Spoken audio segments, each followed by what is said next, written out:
जय मातेश्वरी साथियों, भगवती ज्योतिष समाधान में आपका पुनः स्वागत है। हमने इससे पहली वाली क्लास में जाना था ग्रह और ग्रह की उच्च राशि और नीच राशि। उसमें एक बात और बताना चाहूँगा, जहाँ पर भी कोई भी ग्रह उच्च राशि में होता है उसकी 7वीं राशि नीच की होती है। आप वैसे भी कैलकुलेट करना चाहें तो कर सकते हैं। आज हम बात करेंगे राशि स्वामी की दृष्टि। राशि स्वामी की दृष्टि, हर ग्रह की अपनी दृष्टि होती है। जो राशि के स्वामी हैं सूर्य, चंद्रमा, बुध, शुक्र, मंगल, बृहस्पति, शनि, राहु एवं केतु, ये 9 ग्रह हैं। इन 9 ग्रह में सूर्य की 7वीं दृष्टि, चंद्रमा की 7वीं दृष्टि, बुध की 7वीं दृष्टि, शुक्र की 7वीं दृष्टि, मंगल की 4वीं, 7वीं और 8वीं दृष्टि देखी जाती है। बृहस्पति की 5वीं, 7वीं और 9वीं दृष्टि देखी जाती है। शनि की 3री, 7वीं और 10वीं दृष्टि देखी जाती है। राहु एवं केतु की 5वीं, 7वीं और 9वीं दृष्टि देखी जाती है। अगर आप इनमें देख रहे होंगे तो 7वीं दृष्टि कॉमन है, यानी कि हर ग्रह की 7वीं दृष्टि तो देखी जाएगी। लेकिन कुछ ग्रह हैं जिनकी एक्स्ट्रा दृष्टि भी देखनी बहुत ज़्यादा जरूरी है, क्योंकि यह जिस घर में बैठे हैं उस घर का प्रभाव तो देंगे ही देंगे। उसके बाद जहाँ पर भी इनकी दृष्टि पड़ रही होगी वहाँ पर भी इनके प्रभाव को देखा जाना जरूरी है, क्योंकि जो है उस घर का भी यह प्रभाव देंगे। राहु और केतु की दृष्टि को वक्री देखा जाता है, यानी कि क्लॉकवाइज। बाकी सभी ग्रहों की दृष्टि को अगर हम एंटी क्लॉकवाइज देखते हैं तो राहु और केतु की दृष्टि को क्लॉकवाइज देखकर हम गणना करेंगे, और जहाँ जहाँ पर इनकी दृष्टि पड़ रही है उस घर के प्रभाव को भी देखा जाएगा। महादशा, ग्रह या राशि के स्वामी, समय जो है इनका वर्षों में होता है। केतु की महादशा 7 साल के लिए आएगी, शुक्र की दशा 20 साल के लिए आएगी, सूर्य की दशा 6 साल के लिए आएगी, चंद्र की दशा 10 साल के लिए आएगी, मंगल की दशा 7 साल के लिए आएगी, राहु की दशा 18 साल के लिए आएगी, बृहस्पति की दशा 16 साल के लिए आएगी, शनि की दशा 19 साल के लिए आएगी और बुध की दशा 17 साल के लिए आएगी। मान लीजिए किसी व्यक्ति का जन्म हुआ और उसका जन्म जो है चंद्रमा के महादशा के समय हुआ, तो चंद्रमा की दशा जो है उसकी 10 साल की रहेगी। उसके बाद जो मंगल की आएगी, राहु की आएगी, बृहस्पति की आएगी, शनि की आएगी, बुध की आएगी, केतु की आएगी, शुक्र की आएगी और फिर सूर्य की आएगी। ये दशा सीक्वेंस में इसी तरीके से चलती है। एक एग्जाम्पल ले लेते हैं। मान लीजिए किसी व्यक्ति का जन्म हुआ और उस समय शनि की दशा चल रही थी, तो वो 19 साल के लिए शनि की दशा रहेगी।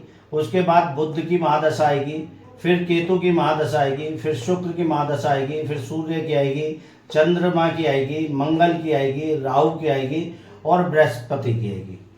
ये महादशा और अंतरदशा इसी सीक्वेंस में चलती हैं।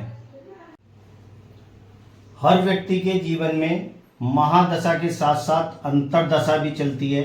अंतरदशा 2 से लेकर 2.5 वर्ष के लिए चलती है।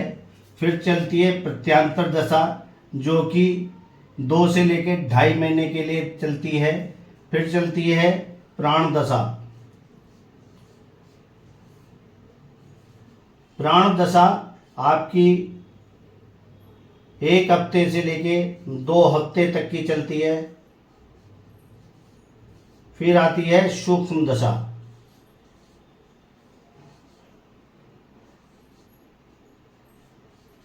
ये जो है 1 से 2 दिन के लिए चलती है।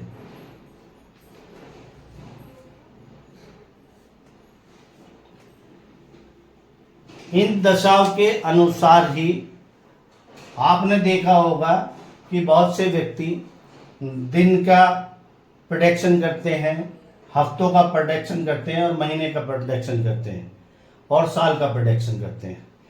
तो इन दशाओं के द्वारा ही आपका प्रतिदिन का की भविष्यवाणी, आपकी हफ्ते की भविष्यवाणी, महीने की भविष्यवाणी और वर्ष की भविष्यवाणी होती है।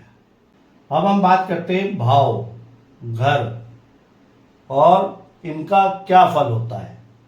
हमारी कुंडली में 12 घर होते हैं या 12 भाव होते हैं, उनका अपना फल होता है। पहला घर शरीर, रंग, आकृति, रूप, ज्ञान, बल, मस्तिष्क, विवेक, शील, गौरव, विनम्रता और स्वभाव को दर्शाता है या इनका फल देता है। दूसरा भाव धन, धान्य, संपत्ति, कुटुंब, मृत्यु, वाणी, सत्य, असत्य, दान, दाया, नेत्र, पड़ोसी। अगर हम दूसरे भाव से देखें तो इनका फल निकाला जाता है। तीसरा घर, तीसरा भाव छोटे भाई बहन, स्वयं का पराक्रम, धैर्य और कम्युनिकेशन को इस घर से देखा जाता है। चौथा सुख, माता, भवन, भूमि, वाहन, गड़ा हुआ धन और शिक्षा के लिए हमें अगर देखना है तो हम चौथे भाव से फल को देखेंगे। पांचवा घर संतान, बुद्धि, विद्या, यश, अनुयायी, मंगल कार्य और धर्म। पांचवें घर से हम इनके फलों को देखेंगे। छठा घर शत्रु, चिंता, रोग, ऋण, मुकदमेबाजी, अपयश, शोक, दुख, उधर से ऊपर के रोग। छठे घर से हमें ये फल मिलते हैं। सातवां घर जीवन साथी, काम, वासना, विवाह, दैनिक व्यवसाय, मृत्यु, जैनेन्द्रिया और साझेदारी को देखा जाता है। आठवां घर आयु, जीवन, मृत्यु, आकस्मिक परिवर्तन और दुर्घटना को देखा जाता है। इस घर से हम इन चीजों को देख सकते हैं। नवा घर भाग्य, तीर्थ, धर्म, यात्रा, यश, संन्यास, स्वप्न, शिक्षा, गुरु, पिता और साले को देखते हैं और साथ में विदेश यात्रा को भी इस घर से देखा जाता है। यहाँ पर जो पिता का रोल है वह 18 साल की उम्र से पहले की जन्म पत्री में पिता का रोल इस घर से देखा जाता है। 10वां घर पिता, राज्य, कर्म, कारोबार, पद, प्रभुत्ता, अधिकार, प्रतिष्ठा, राजयोग, इन सब को जो है 10वें घर से देखा जाता है। 11वां घर आय, लाभ, उपलब्धि, मनोकामना की पूर्ति, ज्येष्ठ भाई बहन यानी कि बड़े भाई बहन। 30वें घर से छोटे भाई बहन को देखा जाता है और 11वें घर से बड़े भाई बहन को देखा जाता है। 12वां घर व्यय, मोक्ष, शैया सुख, हानि, विदेश, अस्पताल में भर्ती और मृत्यु। यहाँ पर जो है विदेश में सेटलमेंट को देखा जाता है 12वें घर से। तो कुल मिला के ये 12 घर है और 12 घर का अपना स्वभाव है और इन्हीं से हम जो है किसी भी कुंडली की गणना करते हैं। इनमें जो ग्रह, जिस राशि का ग्रह या जिस राशि का स्वामी जिस घर में बैठता है वह उस हिसाब से ही फल देता है।